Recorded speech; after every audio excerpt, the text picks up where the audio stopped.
Bueno, estimado, comenzamos.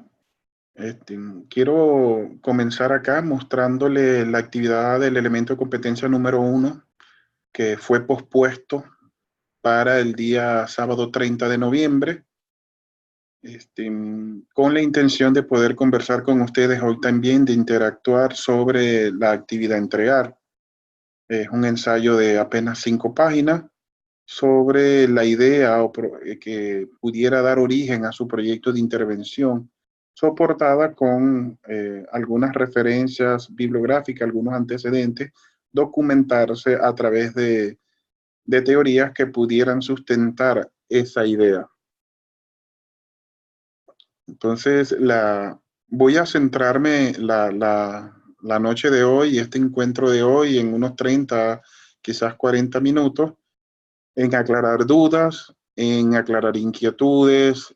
Si yo les leo por el chat, si quieren socializar algo, algún ejemplo, proponer en que se les sea revisado quizás algún breve avance, están en la total libertad de solicitarlo, porque la idea de este encuentro es eso. Ya yo he conversado sobre los mitos y los errores en la construcción de trabajos de grado, y también conversamos en el primer encuentro sobre cómo redactar objetivos. Se les dieron unas fórmulas, cómo redactar preguntas, también una fórmula, igual para los títulos. Eh, También se hicieron unas recomendaciones para redactar una situación problemática y entre otros elementos de interés. Entonces, basado en esa premisa, me gustaría conocer de parte de ustedes sus inquietudes, sus necesidades, seguramente sus dificultades en la hora de la construcción de esta primera actividad y este primer documento que deben entregar. Entonces, yo les estoy leyendo por el chat. En la medida que vayan llegando las solicitudes, las voy leyendo y voy dando respuesta y vamos interactuando en ese sentido. Entonces, bueno, quedo atento por ustedes acá en el chat. Yo tengo el micrófono abierto para ir respondiendo en la medida que vaya recibiendo inquietudes, dificultades y solicitudes que ustedes tengan a bien hacer, para luego centrarme en la actividad propiamente que deben entregar el día 30. Entonces, espero por ustedes.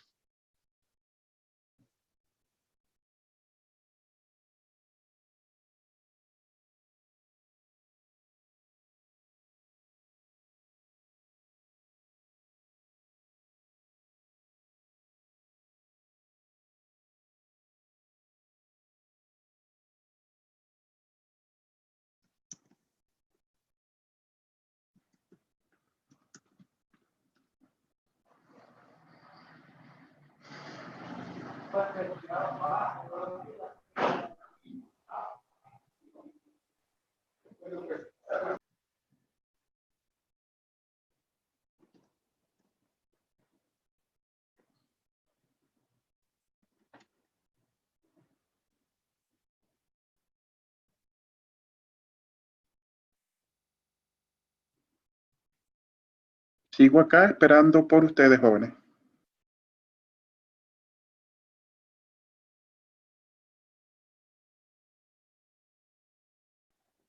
El amigo Eliezer ya está conectado. Lo vi por acá, o son ideas mías. Eliezer, ¿me escucha?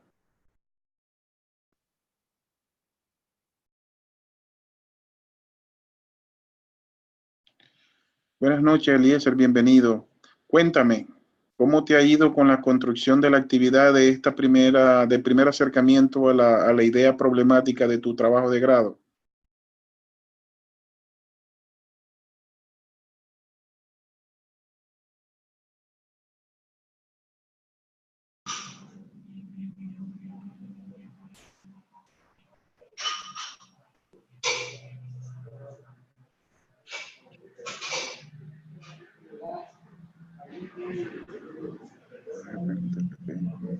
Leo a María acá.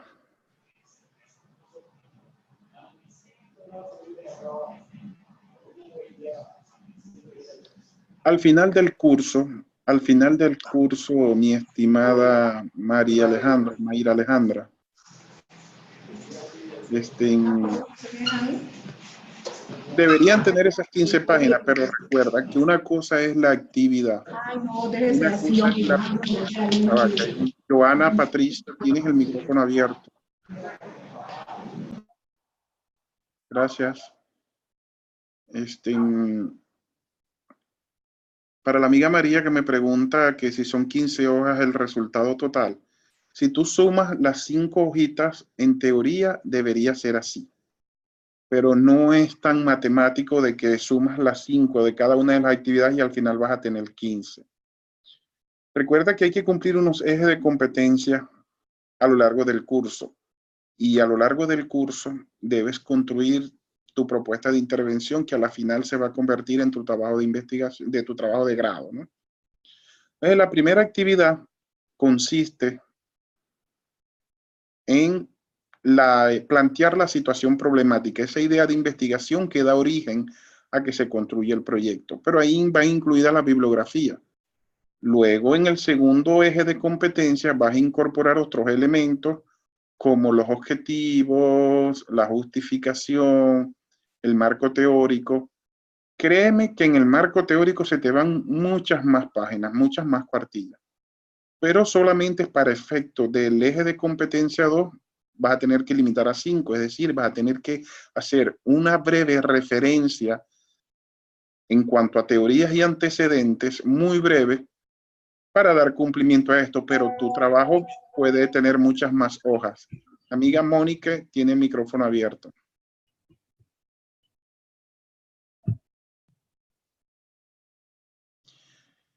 Créeme, Mayra Alejandra, que por eso no te voy a bajar calificación. Eso no tiene nada que ver. Aquí cada una de las actividades se evalúa por separado 30-30 y la última 40%. La primera actividad 30, la segunda 30 y la última 40, es el 100%. Sin embargo, yo muy seguro estoy de que su propuesta, que en este primer curso debe construirse con los elementos que se le solicitan, debe ser mucho más amplia, debe ser mucho más amplia, debe estar mucho más nutrida en cuanto al marco teórico, porque es que no te puedes quedar con el marco teórico de las 5 hojitas de la actividad del eje de competencia 2.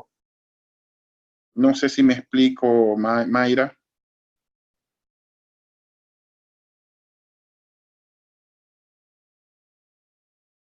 Amiga Mónica, ya te doy respuesta a ti, ya te doy respuesta. Si mi memoria no me falla, Mónica, creo haber recibido de ti un documento en mi correo. Gracias por el envío. Sin embargo, yo lo leí, lo vas a tener que volver a enviar porque, bueno, la actividad fue pospuesta, pero quiero felicitarte porque, bueno, cumpliste con lo que estaba pautado en su momento. Eso no quiere decir que el resto quedaron de incumplidos, ¿no? Sino que, bueno, la actividad fue pospuesta, hubo allí una confusión, pero sí agradezco enormemente y hago el gesto público de que tú sí enviaste allí un avance. Ya te doy respuesta a Mónica. Entonces dice, la actividad quisiera saber en la descripción qué aspectos del contexto se deben tener en cuenta, cómo se deben delimitar. Recuerden lo que conversábamos en el primer encuentro y en el encuentro pasado, que se debe redactar la situación problemática y contextual desde 3 esferas.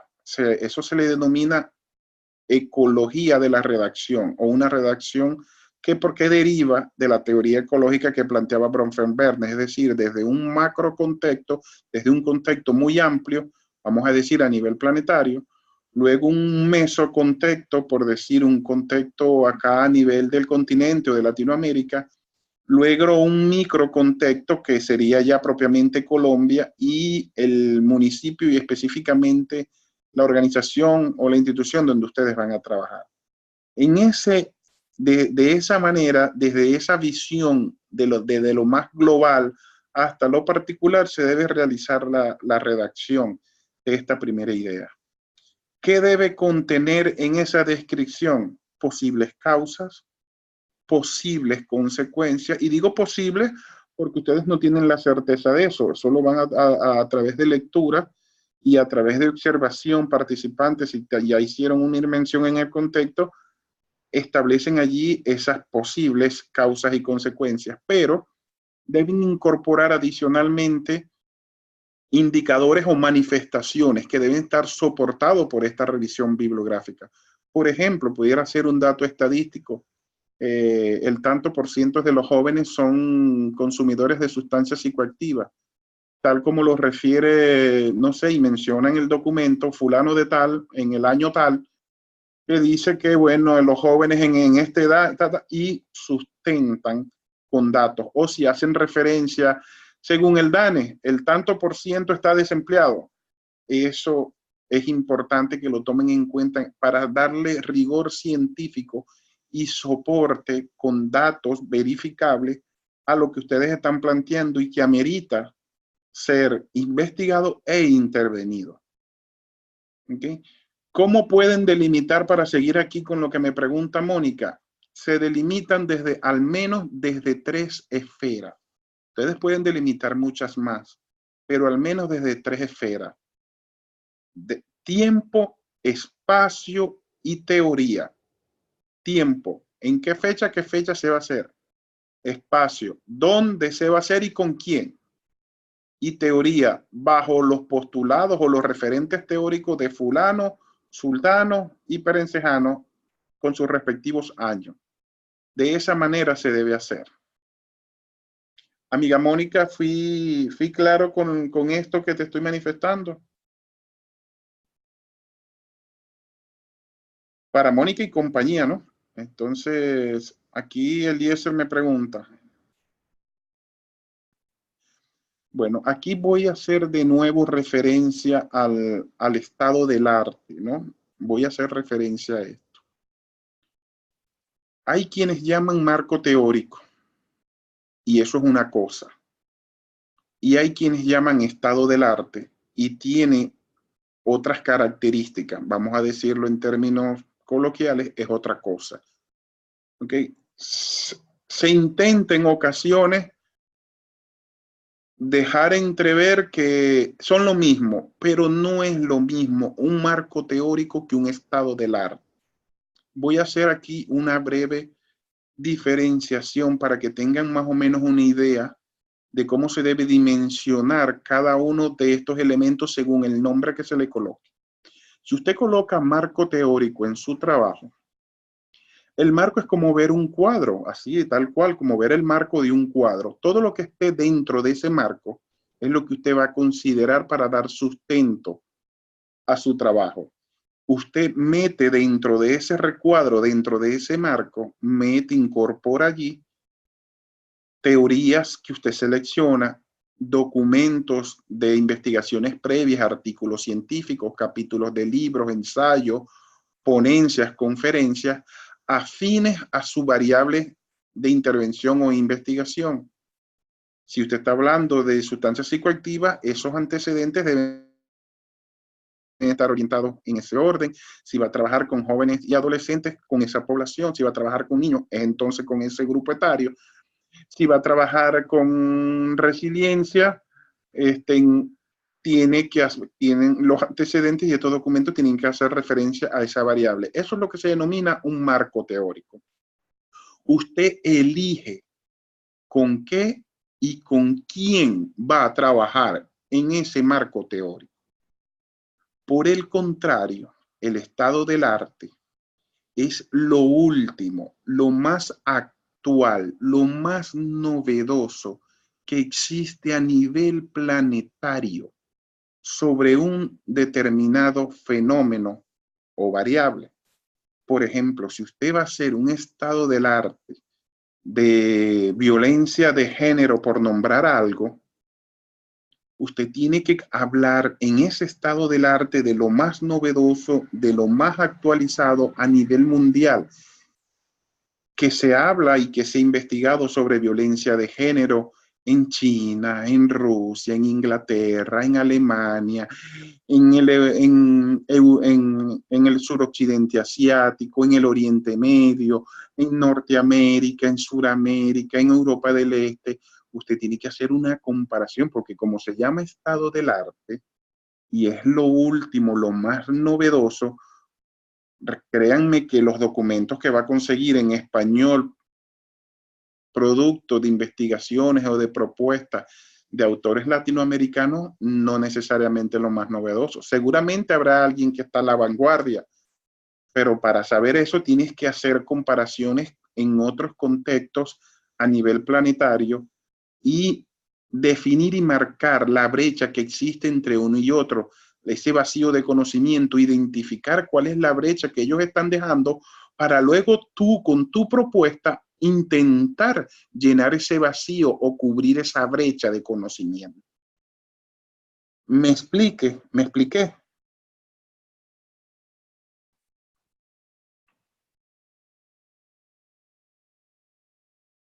Gracias, Mónica, por tu respuesta. ¿Hay alguien más? ¿Le quedó duda a eso? Gracias, Joana.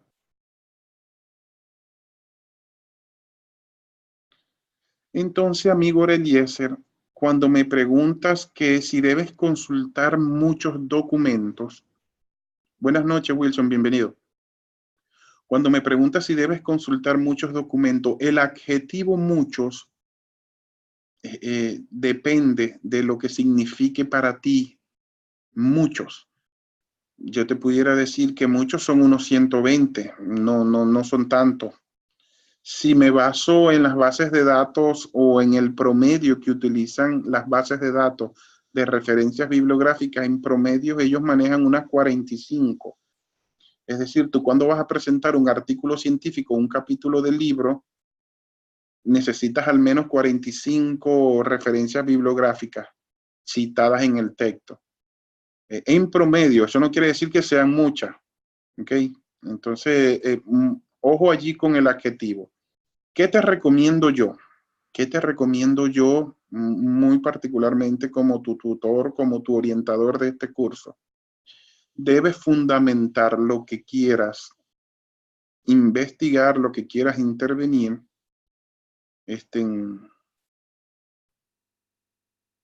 Ya te leo de nuevo esa afirmación que me estás haciendo. Lo que quieras intervenir de acuerdo a lo que tú quieras plantear y a la profundidad que tú le quieras dar. Dice, bueno, pero usted al parecer usted pedía que hiciéramos una reflexión por cada revisión. No, yo no pedí eso, Eliezer, no sé, yo no pedí eso. Sin embargo, puedo argumentar que cuando tú seleccionas un documento, un artículo científico, vamos a nombrar uno, cuando tú seleccionas un documento, ese artículo científico tú tienes que extraer de ese artículo científico unos elementos esenciales. Título, objetivo del artículo, las teorías que utilizaron, el marco metodológico o métodos que utilizaron, los resultados y sus conclusiones. Eso es lo mínimo que tú vas a tener que extraer de ese documento que seleccionas, de ese artículo o de ese capítulo de libro. Y adicionalmente, tú tienes que redactar o incorporar el aporte, es decir, ese documento, ese artículo, ese capítulo de libro, en qué contribuye a tu trabajo, al trabajo que estás construyendo. Eso sí te lo pedí yo. Ok. Porque evidentemente, si tú eliges 5 artículos científicos, tú debes identificar estos elementos que te mencioné. Título, autor, año, objetivo de investigación de ese artículo, las teorías, la metodología, los resultados y las conclusiones. Y adicionalmente, ¿en qué contribuye el aporte, ¿no?, a tu trabajo? Eso más o menos se te van a ir allí unas, hablando muy alegremente, se te van a ir allí unas 100 palabras en promedio por cada uno. O sea, estamos hablando de un par de párrafos más o menos de 10 líneas cada uno en promedio. Ojo que estas cuentas son muy alegres, ¿no? Entonces, estamos hablando de media cuartilla, más o menos por cada una de esos antecedentes, media cuartilla.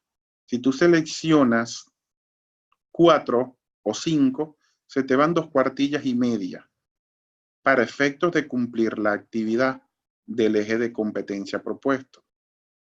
Pero para tu trabajo de intervención como tal, recuerda que esto es una propuesta que debe ser aprobada por un comité.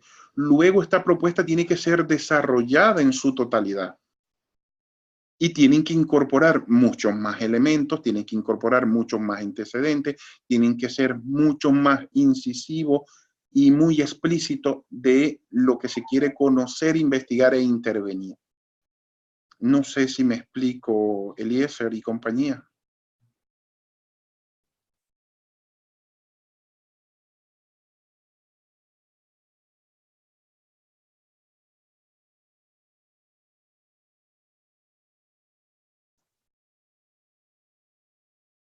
Estimada Joana, no es tanto como una interpretación personal. Es literalmente no es un copy-pega tampoco, ¿no? Debo ser cuidadoso con los términos. No es una interpretación, pero tampoco es una copia al calco. Tú debes extraer estos elementos que yo te menciono. Un artículo científico en promedio en una revista tiene entre 15 y 20 páginas. En promedio, ¿no? Pudieran ser más, que seguramente habrán algunas que tienen menos, ¿no? De esas 15, 20 páginas, tú extraes media cuartilla que involucra el título del trabajo, sus autores con el año en que lo hicieron o lo publicaron, mencionas las teorías, mencionas la metodología, los resultados y las conclusiones y el aporte, es decir, construir después de la lectura de ese documento en qué te ayuda y en qué te sirve a ti. Por ejemplo, bueno, si él habla de violencia de género y tu trabajo es de violencia de género en menores, en infantes, tú dices, bueno, que contribuirá a operacionalizar la variable, contribuirá a seleccionar las dimensiones objeto de estudio, te permitirá hacer una comparación de resultados, en fin, para lo que tú lo seleccionaste, pero tienes que decir para qué, porque es que si tú lo seleccionas y él no contribuye a tu trabajo, no cumple ninguna función. Sí me explico. Juan Pablo, bienvenido. Tienes el micrófono abierto.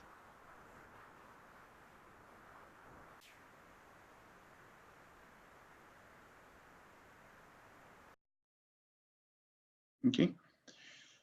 Les recuerdo algo, mis estimadas socias y socios del saber. Una cosa es el cumplimiento de la actividad del eje de competencia y ustedes deben apuntar a eso por ahora. Y otra cosa es su trabajo de intervención, su propuesta, que se nutre de estas solicitudes que como tutor y que el curso exige en cada uno de los ejes de competencia.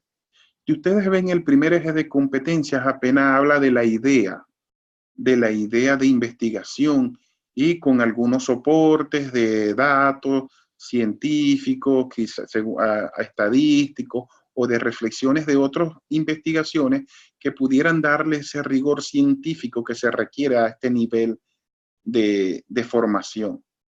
Pero el segundo eje de competencia es muy similar, muy parecido, pero incorpora unos elementos adicionales. Luego de esa descripción del problema, ustedes tienen que plantearse unos objetivos, tienen que justificar el trabajo, tienen que delimitarlo, establecer algunas hipótesis o preguntas de investigación para conocer qué es lo que se quiere o para dejar claro qué es lo que se quiere hacer. Eso es muy importante. Al final del curso no es tan cuadrado y tan milimétrico como me planteaba Mayra, de que bueno, que como entregaron 5 cuartillas en cada eje de competencia, al final tienen 15 cuartillas. No, porque es que en todos los ejes tienen bibliografía y tienen presentación.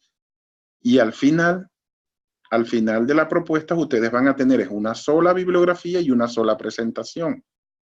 ¿Okay? Y tendrían en teoría 13 hojas de desarrollo con los diferentes elementos. Pero no es como un rompecabezas tampoco, mis estimados colegas. de que ustedes hacen estas 5, en el eje de competencia 5 más y en el tercer eje 5 más y después intentan cómo armar eso. No, es una construcción sistemática, es un proceso que está sujeto a evolucionar de manera constante y sistemática. La mejora continua es lo que caracteriza a este tipo de trabajo. Es decir, usted hoy tiene 5 páginas, mañana tiene 6, pasado mañana resulta que se dio cuenta que hay algo que no encuadra mucho y se devuelve y tiene 5, y dentro de 3 días tiene ya 10, pero revisando se le fue allí un párrafo que no debía estar allí, que no aporta mucho y se devuelve y tiene 9. Esa mejora continua es lo que le va a permitir a ustedes llegar a unos niveles de excelencia al final de este programa. Es decir, de presentar el mejor documento que ustedes han construido a lo largo de todo el proceso. Así que no se aterroricen de que hayan devoluciones, correcciones, quita y pon de información, pero tampoco es un rompecabezas que ustedes van armando 3 hojitas, 2 hojitas, 5 hojitas, tampoco es así tan matemático, tan cuadrado. Es un proceso, es una evolución constante, mírenlo así, como un proceso de mejora continua de un trabajo de intervención que ustedes tienen que presentar al final del programa de la maestría. ¿Sí estoy siendo claro con esto?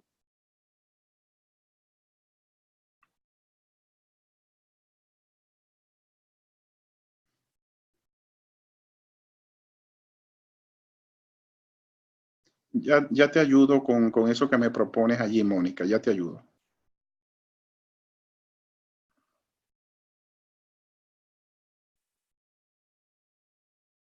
Por ejemplo, ahorita se te pide que plantees una idea. ¿Okay? Yo desconozco sus ideas porque no he recibido los trabajos y no puedo hacerle una retroalimentación en cada uno de los contextos que ustedes tienen en mente trabajar. Pero a modo general, les puedo manifestar que deben, voy a tomar unos ejemplos, ojo, para efectos didácticos de este encuentro sincrónico, voy a tomar unos ejemplos que se me facilitan a mí para poderles explicar, no necesariamente es la realidad y aplica a cada uno de ustedes. Supongamos que vamos a trabajar la violencia doméstica en niñas entre 4 y 15 años. Yo allí estoy diciendo esto muy alegre, así, ¿no? En niñas entre 4 y 15 años. Vamos a trabajar violencia doméstica. Para redactar este primer ejercicio de plantear una situación problemática, yo debo describir lo que es la violencia doméstica, cómo las mujeres o niñas en edad preadolescente y adolescente pueden verse expuestas a los diferentes tipos de violencia de acuerdo a la legislación colombiana, que engloba 4: violencia física, violencia psicológica, violencia sexual y violencia económica. No me recuerdo ahorita el número de la ley, no tengo esa memoria así tal cual, pero en una oportunidad la leí y ella plantea esos elementos, ¿no? Pero adicionalmente, hay autores como Stigbek y Rosen que hablan del modelo explicativo de la violencia familiar.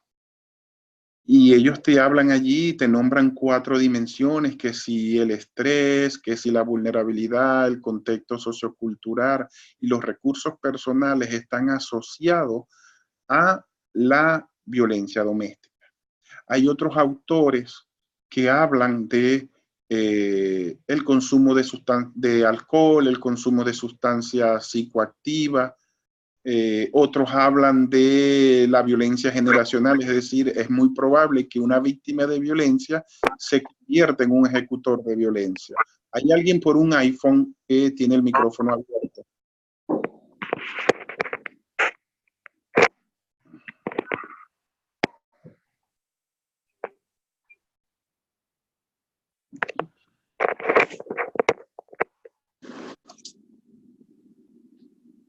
Entonces, retomando, ustedes discúlpenme, pero tengo cuando tienen los micrófonos abiertos hay un retorno en mi computador porque uso los speakers Este, y me causa mucho ruido, me aturde.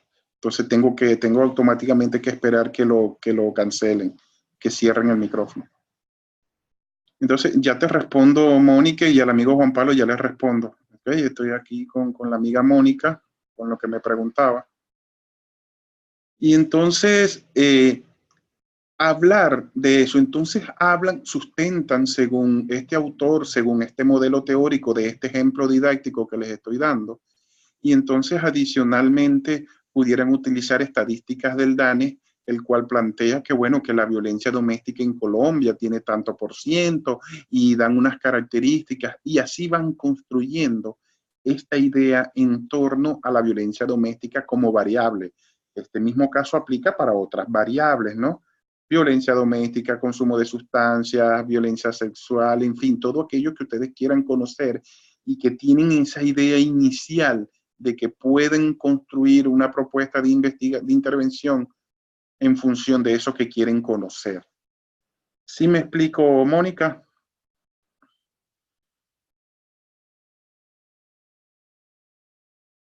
Ok, voy aquí con el amigo Juan Pablo a hacer referencia a la problemática propiamente en los diferentes entornos. Sí, totalmente, Juan Pablo. Es decir, si tú vas a hablar de una problemática, aquí otro ejemplo didáctico del conflicto armado colombiano, vamos a hablar de los niños víctimas de bombardeo en Colombia, ¿ok? Por tomar algo de algo que pasó por allá por Caquetá, por allá, algo que leí en las noticias recientemente, ¿no? Y que pone en tela de juicio, incluso causó que el ministro fuera censurado o renunció, en fin, un montón de cosas que desencadenó eso. Entonces, tú no puedes, deberías comenzar para construir tu idea de investigación de hablar de conflictos en otras esferas, en otros contextos, a nivel mundial, como se ven estos conflictos donde se ven los niños, someten a los niños a reclutamiento forzado, cómo sufren los niños la violencia del conflicto en Siria, en Irak, en esos contextos donde viven en enfrentamientos bélicos constantes, para luego venir acá, de pronto como es en Venezuela, en Argentina, en México, los conflictos internos que involucran a estos menores, para luego aterrizar en Colombia. Básicamente, de esa manera se debe hacer una contextualización de la situación problemática, Juan Pablo y quienes me escuchan. Es de esa manera intentar contextualizar a los lectores de sus trabajos de que ese fenómeno no es único y exclusivo de Colombia, sino que puede estar relacionado a nivel global en otros contextos y se explica en cada uno de ellos.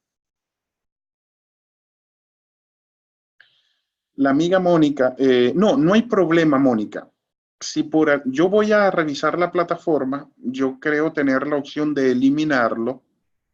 Te lo voy a eliminar hoy al terminar este encuentro o mañana, de tal manera que quede disponible y tú lo puedas subir luego de esta disertación la noche de hoy. ¿Te parece? O si no quieres aprovechar esto que yo estoy conversando para, valga la redundancia, aprovechar las oportunidades de mejora que te brinda un poco más de tiempo hasta el día 30, lo puedes dejar allí y no pasa nada. ¿Ok? Entonces ya eso es decisión tuya. Yo te recomiendo que, bueno, te lo puedo eliminar y tienes 8 días más para en ese proceso de mejora continua incorporar elementos que consideres necesarios o desincorporar otros que incorporaste y que ahora luego de esta disertación te das cuenta que no son necesarios. ¿Sí?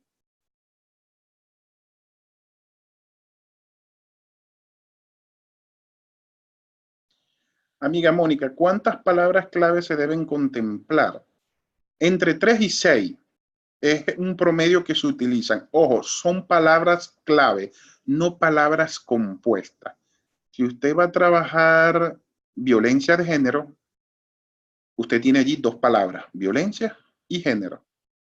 No le intente incorporar como una sola, violencia de género, coma, no, porque son 2, no son palabras compuestas. Y se derivan del título, ¿ok? Esas palabras, entre 3 y 6, salen básicamente del título. Claro que sí, gracias, profesor. Me disculpo que yo me adelante.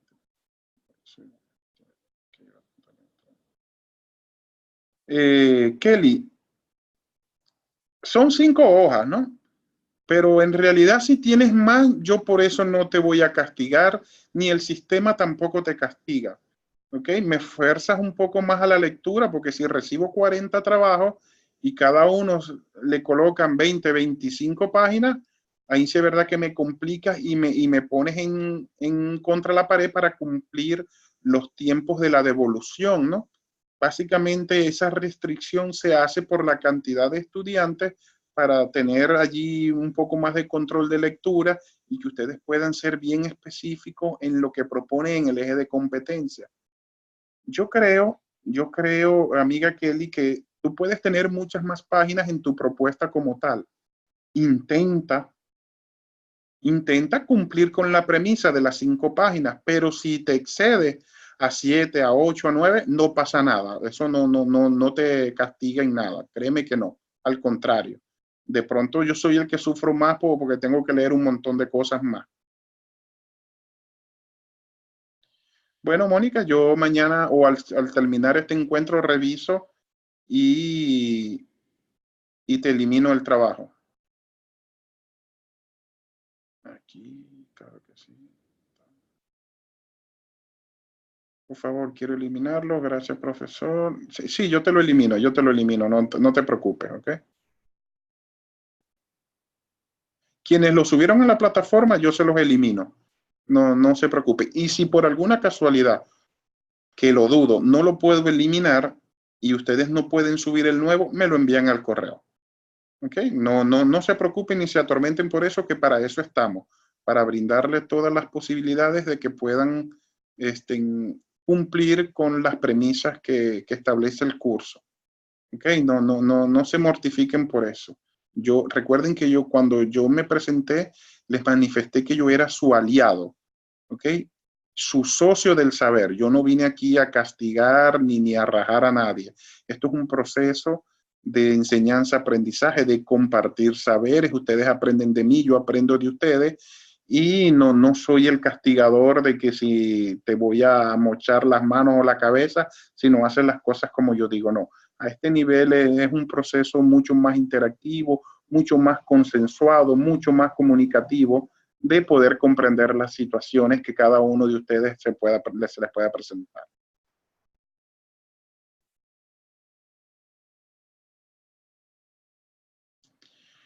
Amiga, que es trabajo infantil. ¿Ok? Sí, entonces tienes trabajo, tienes niño, tienes niña, tienes infantil y pudieras incorporar otra que esté asociada a esa variable. ¿Ok?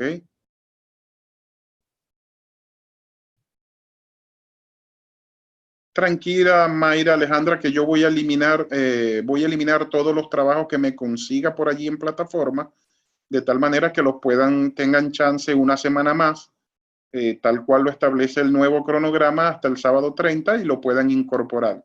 Cuenten con eso, ¿ok? Así que no se preocupen. Que se pierda la comunicación con la otra persona sobre Mónica, respecto como Mónica y mi nombre es Mónica Núñez. Ah, no, bueno, no pasa nada, no pasa nada. Yo te leo Mónica y así te respondo como Mónica, porque así es que te leo. Pero tranquila, gracias por la aclaración, no pasa nada. La palabra, Mónica Restrepo, si pudiera ser más específica, porque me dice en temas que son generales cómo se extraerían. No sé si tú vas a trabajar ese tema que tú llamas general. ¿Qué tal si me lo redactes, me lo escribes por aquí para yo tener una visual y poderte decir cuáles serían? Porque de verdad, si a ciega, no sé cómo ayudarte. Me siento limitado. Escríbeme por allí cuál sería ese título general y yo. Allí tienes 2 palabras al menos, ¿no? Tienes inclusión, tienes educación, tienes capacidad, perdón, inclusión educativa, pero tienes estrategias que también pudieran ser estrategias inclusivas. que recuerdo así remotamente de lo que me escribiste, que me enviaste al correo. ¿Ok? No se limiten por las palabras clave. Recuerden que ustedes hacen un trabajo, una premisa de 5 páginas y yo les debo hacer una devolución, ¿no?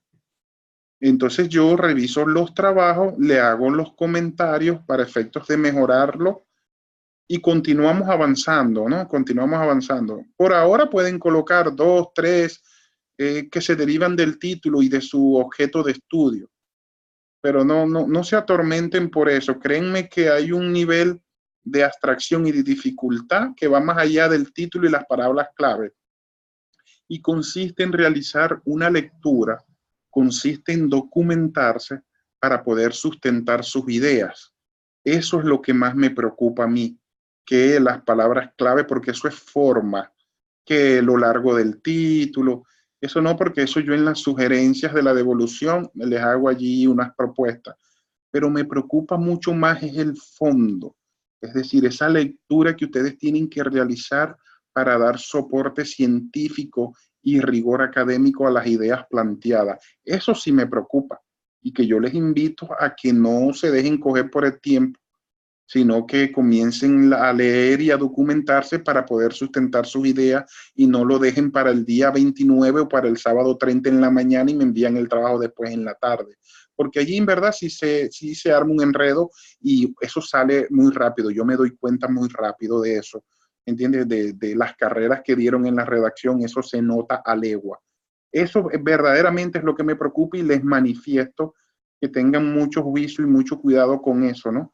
Porque eso sí en verdad yo lo tomo en cuenta, ¿no? La profundidad de cómo plantean las ideas soportada con autores y con su discurso escrito. Entonces, para que tengan eso allí en cuenta. ¿Tienen alguna otra inquietud? ¿Tienen alguna otra necesidad? ¿Alguna otra aclaración?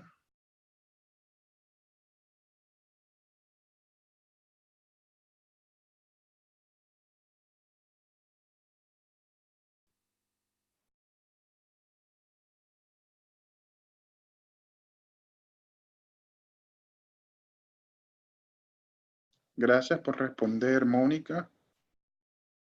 Este, estimados jóvenes, yo creo, una preguntita que aquí les voy a hacer. Yo compartí un documento que tengo acá. No sé si lo pueden ver, es un archivo Word donde están los elementos de competencia y estoy moviendo el puntero encima de él. Eso lo pueden visualizar ustedes. Ah, ok, gracias. Bueno, entonces voy a hacer referencia aquí a esto que se les está mostrando en pantalla, ¿no? De la primera actividad que es para el 30 de noviembre, tal cual. ¿Ok? Entonces, fíjense, es Arial 12, el tipo de letra. Ojo allí, la norma APA establece que sea Arial o Times New Roman, pero por favor apéguense a lo que dice el formato general del eje de competencia. Arial 12. El espaciado es 1.5. ¿Okay? Ojo allí, el espaciado, cuando ustedes estén seleccionando el espaciado, tienen que ser que en la línea anterior y en la línea posterior estén cero. Estén cero. Porque a veces dejan que si a 6 espacios, que si a 10 espacios, y cuando van entre párrafo y párrafo ya no hay espacio 1.5, sino que es más amplio, y eso se nota, ¿ok? Y incorpora un título, palabras clave y la descripción de la problemática y las citas bibliográficas de los documentos consultados y que se referencian o se mencionan allí en ese artículo. Por ejemplo, aquí voy a hacer una aclaración. Usted puede leer 25 documentos, por nombrar aquí, no se aterroricen, no es que vayan a leer los 25, ¿no? Aquí en una cuenta alegre, yo digo, bueno, yo llevo 25 documentos leídos para hacer mi actividad y sustentar mi idea de intervención, mi idea problema. Pero resulta que en el texto, yo apenas de esos 25, mencioné autor año unos 8 apenas. Esos 8 son los que deben aparecer en la referencia bibliográfica, no los 25 que leíste. Solamente los mencionados en el texto son los que se referencian. Por otro lado, también suele suceder que citan en el documento 8 autores con sus respectivos años y en las referencias aparecen 4. Eso también deben evitarlo, cueste lo que cueste. Lo que se menciona en el texto autor año según la APA debe estar es lo único que debe aparecer en las referencias bibliográficas. Quiero hacer énfasis en esto porque es sumamente importante.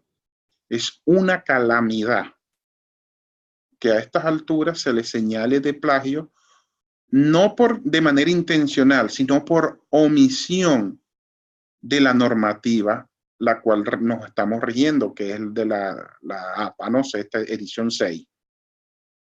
Sí, sí estoy siendo claro con esto y quiero que por favor tomen apuntes de lo que le estoy diciendo. Yo sé que esto queda grabado, pero anótenlo por allí para que ustedes lo tengan presente.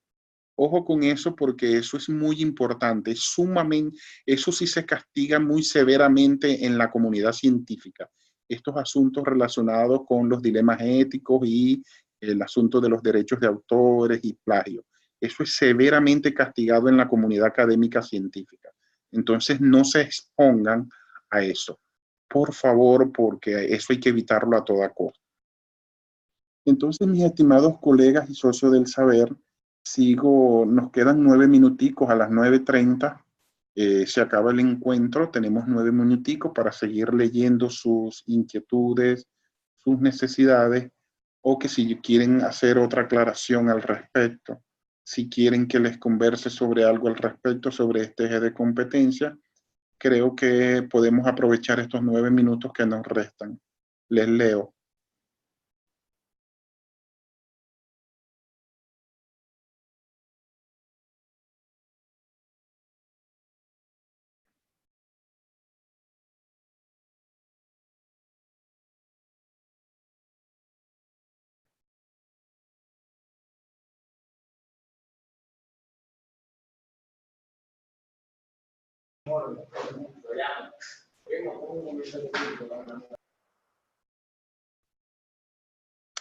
Bueno, mis estimados socios del saber,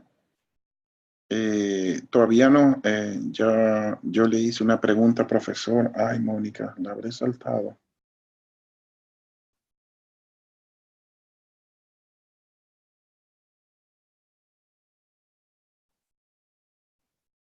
Ajá, aquí la tengo. Discúlpame, Mónica, porque no, o sea, la había omitido, no la había visto. En mi DIM encontré el primer estudio realizado de los años 30. Es incorrecto si lo tomo en cuenta. De ser incorrecto, no lo es. ¿Ok? Pero sí es bastante viejo este. Caramba! Demasiado para mi gusto, pero no es incorrecto. Sin embargo, estimada amiga, ya te respondo, Kelly. Sin embargo, Mónica, se recomienda los últimos 10, 5 años. Fíjate algo, ¿no? Si tú lo incorporas como estado del arte, no te sirve, porque el estado del arte es lo más novedoso, lo más innovador, lo último. Entonces eso del año 30, créeme que no es lo último. Y en el marco teórico pudieras incorporarlo porque, bueno, si todavía hay ideas vigentes que no han sido refutadas o contrastadas, pudieran tomarse en cuenta. Está bien, Mónica, está bien. Mira, yo no te puedo limitar. Si tú me vas a hablar a mí de psicoanálisis, yo no te puedo negar a ti que tú me hables de Freud, que fue el fundador y padre del psicoanálisis, quién sabe en qué año, por los 1910, 60, 20. Yo no soy psicólogo, no tengo esa fecha exacta, aunque tengo la referencia de que fue Sigmund Freud el proponente y el padre del psicoanálisis. También te puedo decir que si me vas a hablar de ética y me mencionas a Aristóteles por allá por el año 1600, 1400, qué sé yo no te puedo refutar eso porque estás haciendo referencia a los inicios de la ética y quién fue el padre de la ética aristotélica. Entonces, no está mal. Sin embargo, eso no puede que algún evaluador, algún jurado, algún miembro del comité o algún miembro de la comunidad científica te haga esta aseveración que yo te estoy diciendo. ¿Ok? Y ahí de pronto te dicen, mira, los últimos 5 años, los últimos 10 años, si colocas estado del arte y estás haciendo un estado del arte, definitivamente no te sirve, porque no es lo más novedoso. Lo más novedoso es lo que salió ayer, lo que salió esta mañana. ¿Ok? Y mientras ustedes y yo estamos disertando desde las 8:30 hasta ahorita las 9:24, se han producido en el mundo más documentos científicos de los que ustedes y yo en conjunto podemos leer. Así de veloz y de rápido es el conocimiento. Así de velocidad, a esa velocidad avanza el saber. Entonces, colocar algo de 1930 en función de todos los documentos que se pudieron publicar en una hora que llevamos disertando, creo que hay un desenfoque allí. Pero eso no quiere decir que sea incorrecto, ¿no? Ojo con los términos. Yo soy muy cuidadoso con el lenguaje y el decir que es incorrecto es decir, mira, esto está maluco. Y no, en verdad no es maluco. De pronto, para un estado del arte no es apropiado, pero tampoco es que esté mal. Entonces aquí me preguntaba Kelly, profe, ¿cómo es el título tipo artículo? Es corto, es preciso, solamente se debe enunciar la variable y el contexto. El contexto involucra a los sujetos. En el primer encuentro que está grabado, allí les di una fórmula, les recomendé una fórmula. Sin embargo, tengo el compromiso de enviarle a la coordinadora Julie las diapositivas para que ella se las socialice a ustedes a través de la plataforma y en sus correos. No sé qué medio va a utilizar, pero ella sí me hizo la solicitud de las diapositivas. Lo que pasa es que yo, como voy construyendo las diapositivas semana a semana de acuerdo al encuentro, no se las he enviado, pero al finalizar el curso, más tardar mañana, yo se las envío y allí vas a poder consultar las fórmulas que yo sugiero para la redacción del título. Pero es un título corto, entre 15 y 20 palabras máximo. Debe involucrar la variable de estudios y el contexto. Y el contexto, como te dije, involucra a los sujetos de estudio. Kelly. Voy aquí otra vez con Mónica. Sí, Mónica, está bien, ya te lo comenté. Quisiera que se elimine mi ensayo. Tranquilo, Wilson, eso se hará, no se preocupe. Perdón, encabezado tipo artículo. Sí, es el título corto y el autor va arriba a la derecha. Te invito a que busques cualquier artículo científico en Scopus, SciDirect, Redalí, LatinD, en cualquier buscador indexado, un artículo y te vas a dar cuenta cómo va el título y cómo se mencionan los autores allí arriba a la derecha. Entonces, revisa allí para que te... Esto es importante que ustedes vayan copiando los modelos de redacción y estilos de la comunidad científica. Para eso se les invita a revisar, hacer una revisión documental en bases de datos indexadas, para que puedan copiar y ir viendo esos modelos. Bueno, profe, en estos minutos en síntesis para el 30 de noviembre. No, Eliezer. Lo que dice aquí este documento que estoy aquí con el puntero señalando es lo que vamos a entregar, lo que les voy a recibir el sábado 30. Sin embargo, el jueves, déjenme aquí buscar la fecha. El jueves 21, el jueves 28, porque hoy es 22. El jueves 28, si ustedes desean, no tenemos encuentro sincrónico el jueves 28, pero podemos por el foro, yo me centro en el foro de asesoría técnica y por allí pueden hacer algunas preguntas por el foro y yo el 28 por allí casi que en tiempo real a esta misma hora, 8:30, ustedes escriben y yo respondo, ustedes escriben y yo respondo. No es un encuentro como este en Zoom, es asincrónico, es en el foro, ¿no? Entonces, yo les dejo allí esa oportunidad, me confirman y yo me programo para el jueves. ¿Ok? Pero por si tienen alguna duda o si tienen alguna inquietud, recuerden que yo estoy aquí es para facilitar el proceso, ¿no? Y estoy a total disposición de ayudarles en todo este camino. Mira, ¿por qué no nos preguntamos? No sientan pena. ¿ok? No sientan pena. Miren, yo les voy a ser sincero en este par de minutos que me quedan. El que no sabe como el que no ve. Y ustedes están aquí formándose como maestrantes, como magíster, ¿ok? Y imagínense esta plataforma como un laboratorio. En un laboratorio se hacen ensayos y se cometen errores y de los errores hay aprendizaje, ¿no? Entonces, permítanse equivocarse, o sea, no les dé pena, no se limiten. ¿Sabes qué es triste? Que tú no me preguntes y aunque parezca una pregunta tonta, resulta que es más tonto el que no pregunta, ¿ok? Y eso es un dicho, eso es un adagio popular. Entonces, usted pregunte que yo estoy en disposición de responderle. Por una sencilla y única razón. Primero, porque usted paga para eso. Segundo, porque yo soy un profesor y me encanta y vivo de interactuar con los estudiantes. Me fascina. Mientras más me preguntes, me siento mucho más cómodo porque sé que te estoy aportando. ¿Okay? Si tú no me preguntas, me siento casi que inútil porque no puedo disertar contigo ni interactuar para poderte ayudar. Tranquilo, Juan Pablo, todos los trabajos, absolutamente todos serán eliminados, todos los que fueron subidos. ¿Okay? Todos los que fueron colgados en la plataforma, yo los voy a eliminar.